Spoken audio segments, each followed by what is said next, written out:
The great hall of Aldrich Palace had seen 1,000 ceremonies, but no one who stood beneath its golden chandeliers that evening would ever forget this one. Not because of the music, which was beautiful. Not because of the crowd, which was the largest the kingdom had gathered in years. They would remember it because of a single moment, the moment Prince Cassian rose from his chair, set down his glass without a sound, and walked out of the hall the very second Queen Rowena took her seat at the head of the table. He did not shout. He did not slam a door. He simply stood, straightened his coat, and left. And in the silence that followed, 500 people held their breath because every one of them understood that something had just broken that could never be put back the same way again. To know why the prince walked out, you have to understand what that night was meant to be. It was the 10th anniversary of the passing of King Aldrich, Cassian's father, the man who had ruled Aldrich with a quiet firmness that people still spoke of in soft, respectful voices. The kingdom had planned a night of remembrance, a gala in the old king's honor, with speeches and music and the lighting of 10 candles, one for each year he had been gone. The entire royal family was expected to attend. And at the center of it all would sit Queen Rowena, the woman King Aldrich had married in the final years of his life, the woman who now carried the title of Queen Consort long after her husband was buried. Cassian had arrived early. That was the first thing people noticed, and later they would say it should have been a warning. The prince was rarely early to anything grand. He found ceremonies tiring and had once told a friend that he preferred a single honest conversation to a hall full of polite ones. But that night he came before the guests, walked slowly along the row of portraits that lined the eastern wall, and stopped for a long while in front of the painting of his mother. Queen Eleonora had died when Cassian was only 9. She had been King Aldrich's first wife, the mother of his only son, and by every account a warm and clever woman who loved the gardens more than the throne. Her portrait showed her standing among the roses she had planted herself, a small smile on her face, as if she knew a secret and was deciding whether to share it. Cassian stood before that painting for a long time. A servant who passed by said the prince's hand was pressed flat against his own chest, the way a man does when he is trying to hold something inside. Then the guests began to arrive, and the prince took his place, and the great evening began. For the first hour, everything went as planned. The court musicians played the old king's favorite songs. An elderly minister gave a speech about King Aldrich's wisdom that made several people wipe their eyes. Children from the royal school sang, their small voices climbing to the high ceiling. Cassian sat through all of it with a still face, nodding when he should, clapping when he should, saying almost nothing.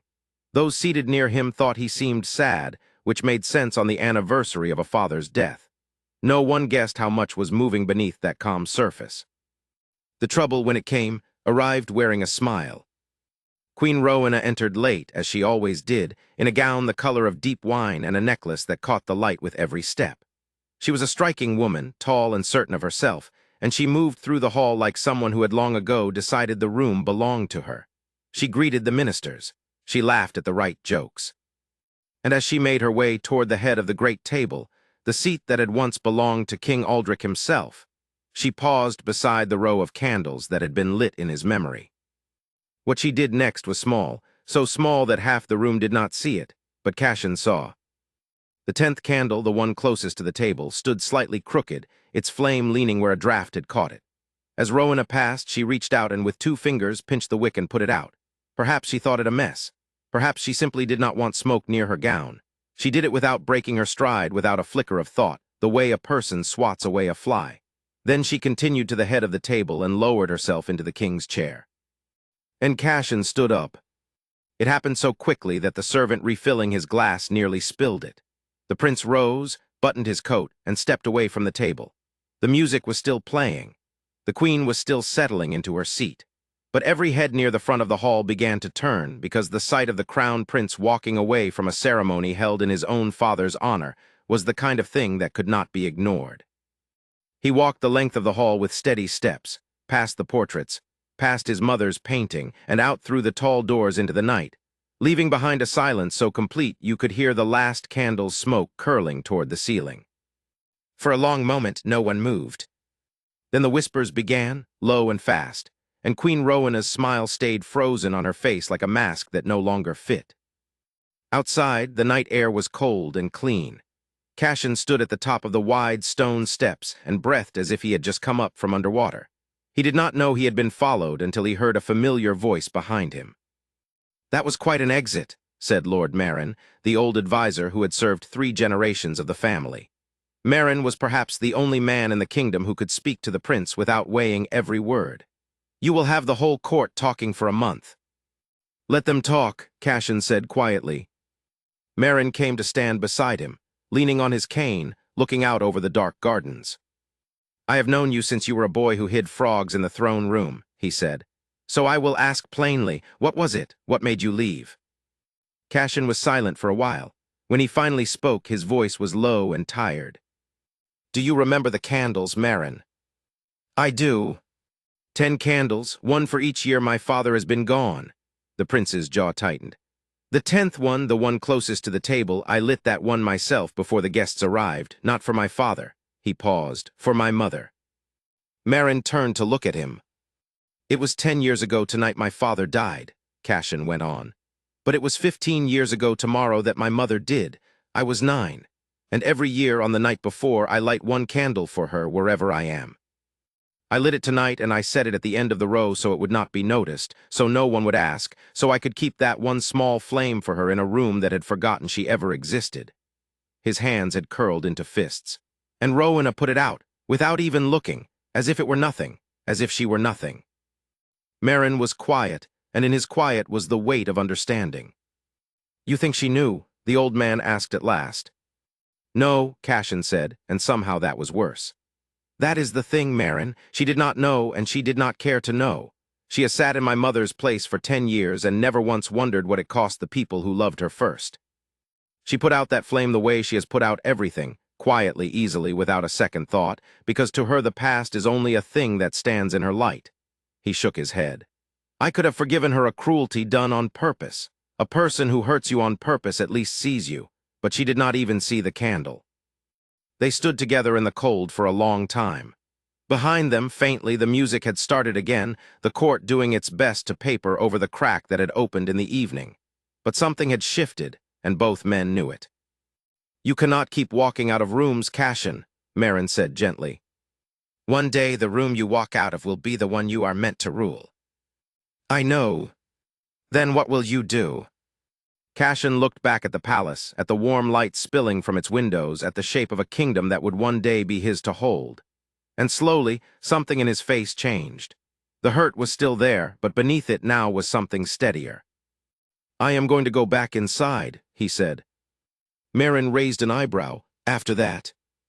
"Not for her," Cashin said, "and not to pretend nothing happened, because something did." He drew a breath. "I am going to go back inside, and I am going to relight that candle, in front of everyone, and I am going to tell them whose flame it is. My mother built the gardens this palace is famous for. She planted the roses with her own hands. She deserves to be more than a portrait people walk past. If I am going to be king one day, then let the first thing they remember about me be that I did not let her be forgotten."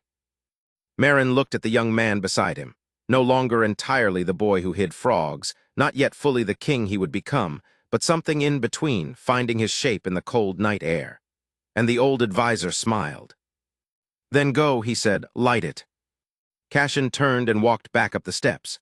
When the tall doors opened again, the whole hall fell silent for the second time that night, but this silence was different, sharper, waiting. The prince did not go to his seat. He walked instead to the row of candles, and every eye in the room followed him. He stopped at the last one, the one that had been snuffed out, and from his coat he took a single match.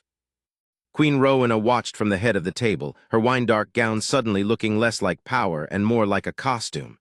She opened her mouth as if to say something, but Cashin spoke first, and his voice, though quiet, carried to every corner of the great hall.